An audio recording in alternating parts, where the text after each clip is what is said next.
So, Blyton Park then. Probably the biggest roller coaster of a track day I've done. Not in a good sense either. Probably start right at the beginning. Fairly obviously I did want to get the car there on a trailer to begin with.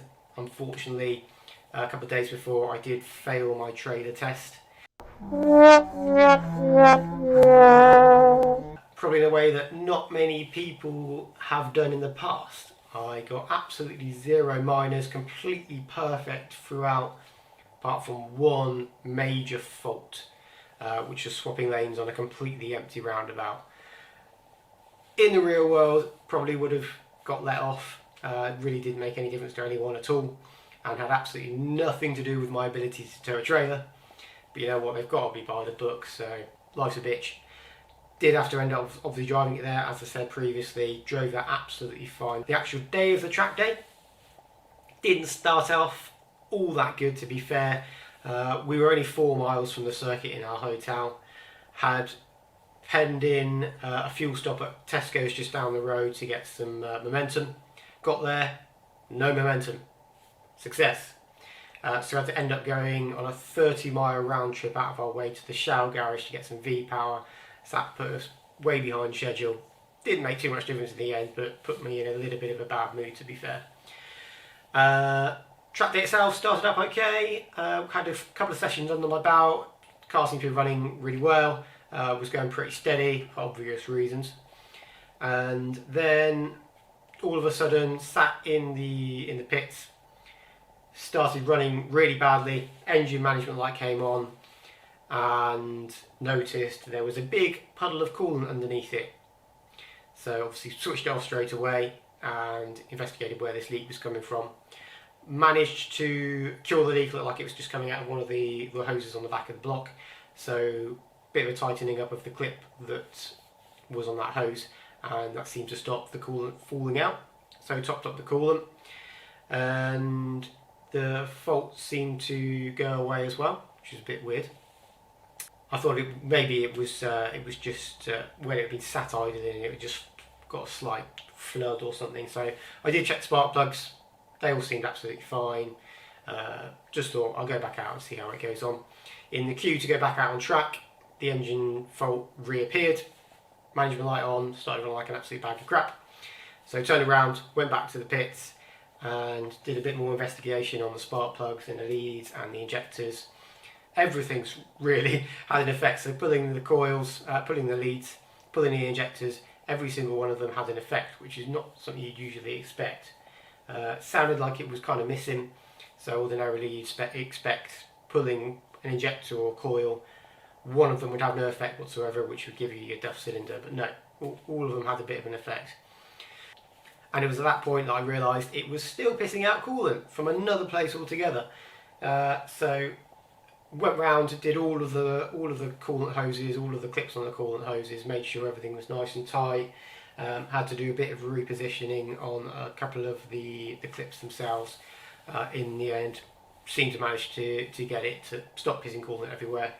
But this fault just intermittently kept coming on. Would clear as soon as you turn the engine off, turn it back on again, it would be absolutely fine.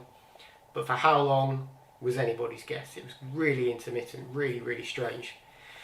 In the end, a lot of fiddling about, like I say, getting all the coolant leaks sorted. It didn't do it for a long time. So I thought, go back out, see how it goes on again. Got out on track, power down the first straight, into the first corner, on the brakes, turn in, back on the power, just completely died. No power whatsoever, nothing. Engine management light on, running like a bag of crap, yada yada yada. Pulled off, parked it at one of the marshal's posts and just waited for the lunch break. It was about lunchtime at this point.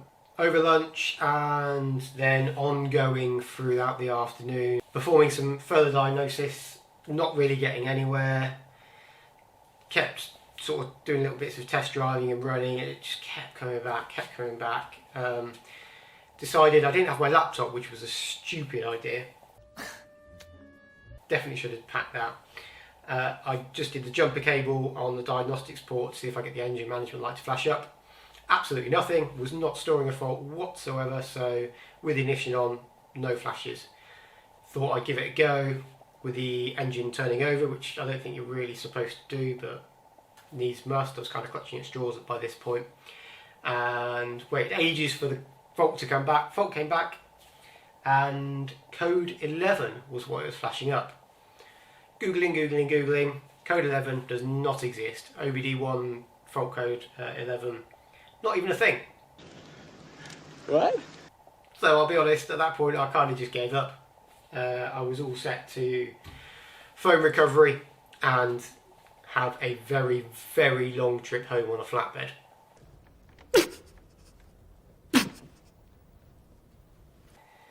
Until I happened on a bit of Googling that took me to a Hondata specific thread. Apparently Hondata use code 11. OEMs, not at all. Hondata jump on that. Well, there's a code 11 here that nobody uses. We're going to use that. And they use it for overheating protection. And as far as I can tell, what it does is if it registers a certain temperature from the coolant sensor, it will throw the car into kind of a limp home fail-safe map where it pulls all the time in and all the fuel. So effectively it does run like a bag of shit, and it will not clear this, it won't take you out of this map or clear the fault until we turn the engine off. Turn it off, turn it back on, it will disappear.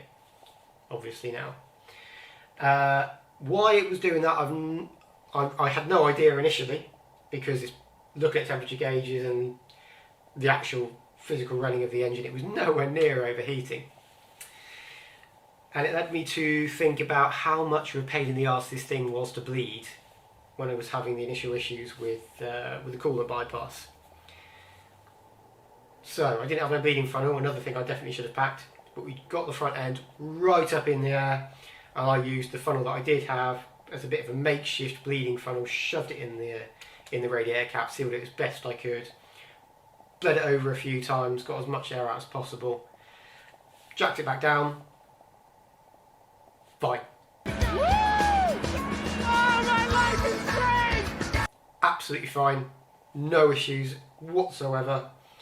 So can only think that there was a very small airlock in the realms of the coolant temperature sensor. So every now and again that air pocket would move over the sensor and the sensor would read as a massive spike in temperature in the coolant system, which didn't actually exist, and then obviously throw it into this fail-safe map. But yeah, like I said, it was fine.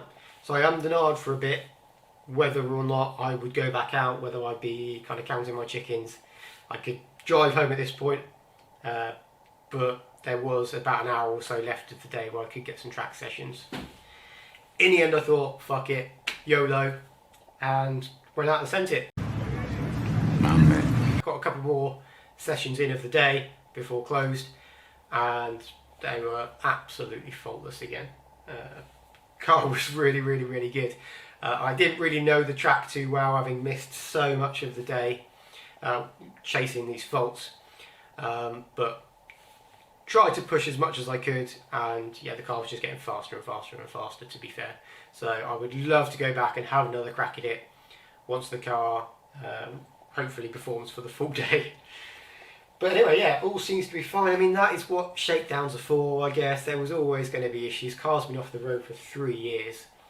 So much of it is new that for me to think that I could go a whole track day without having any issues was a bit stupid. I'm not sure I really thought that anyway. What was really annoying was how long it took to diagnose what was actually quite a simple fault. But hindsight, should have packed the laptop, probably would have got there a lot quicker. All of that meant that I didn't have the opportunity to do any filming, nor even take a single photo. So all I've got is a couple of clips now, which were taken by either my friend Jack or Nicole, Jack's fiancée. Not particularly great ones, but they'll have to do.